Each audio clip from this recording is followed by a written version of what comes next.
Welcome to LaRue Pine Hills Research Nature Area, where we're going to take a little cruise down this road, also known as Snake Road, to see what reptilian creatures we could find crossing this wonderful path. Woo-hoo!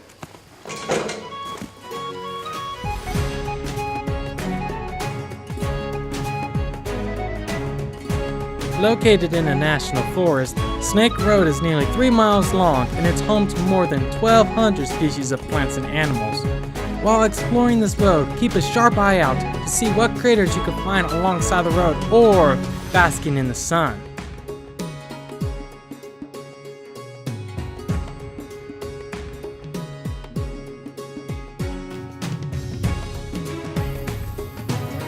No snakes yet, but that doesn't mean we're going to give up.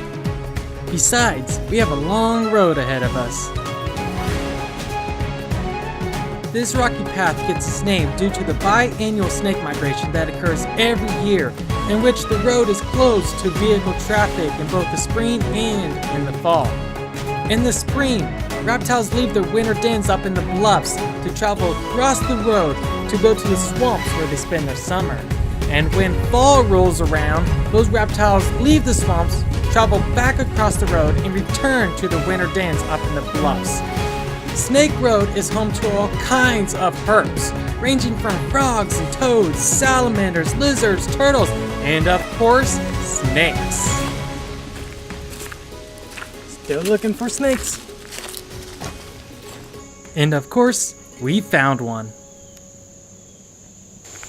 So Snake Road is popular because when you hike along the road, you'll find all kinds of reptiles. But one of the most common snakes you'll actually find here is the western cottonmouth, which we have right here. This is the cottonmouth, which is a pit viper. They are definitely a venomous species snake, and they are a snake that you don't want to mess with. Now these guys, they are aquatic animals. They live in swamps and wetlands and will come onto land to bask in the sun. Now the reason that these guys got the names of cottonmouth is because when they are threatened, what they'll do is they'll actually open their mouths. And when they open their mouths, it'll be pure white inside, hence cottonmouth. And it's basically a threat display, meaning don't come any closer or I will bite. Now notice how he's all curled up right here in this position and that head is sticking straight up. That he is ready to be in the threat display to show that white mouth.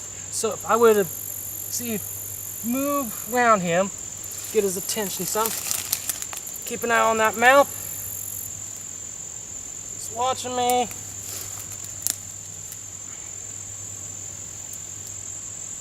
So I think he's gotten a little more relaxed in my presence because he is definitely not showing the display.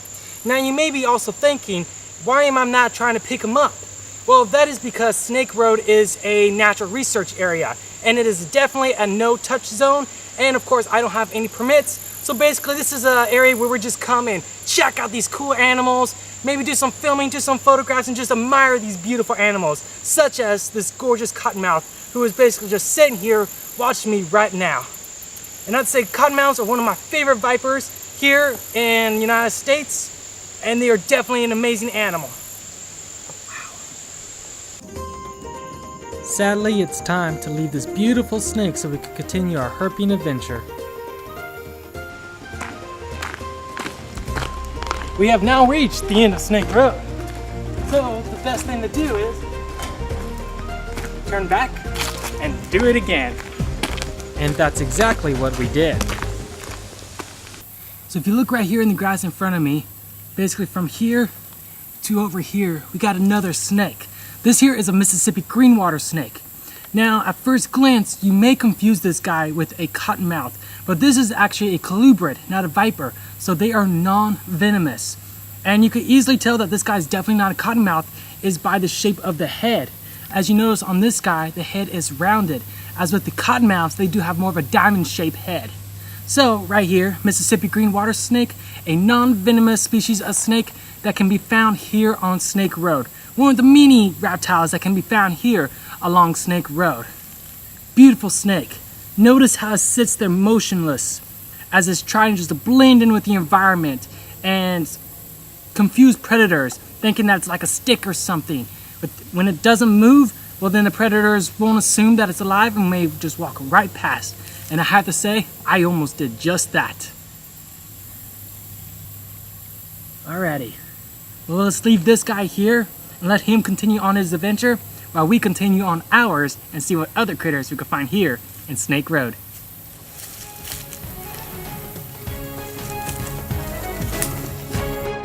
During our hike back, we came across some more snakes, both venomous and non-venomous, with cottonmouths being on top of the list as in the most common species observed during our hike. We even came across a juvenile cottonmouth lying flat on the road, camouflaged within gravel. So when you are hiking down Snake Road, definitely be wary on where you step, because you don't want to step on a little snake, especially if it's a venomous one.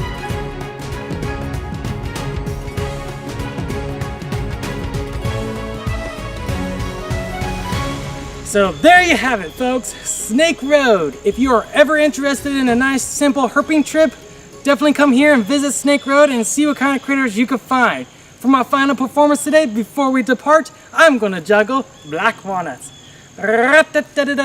Circus.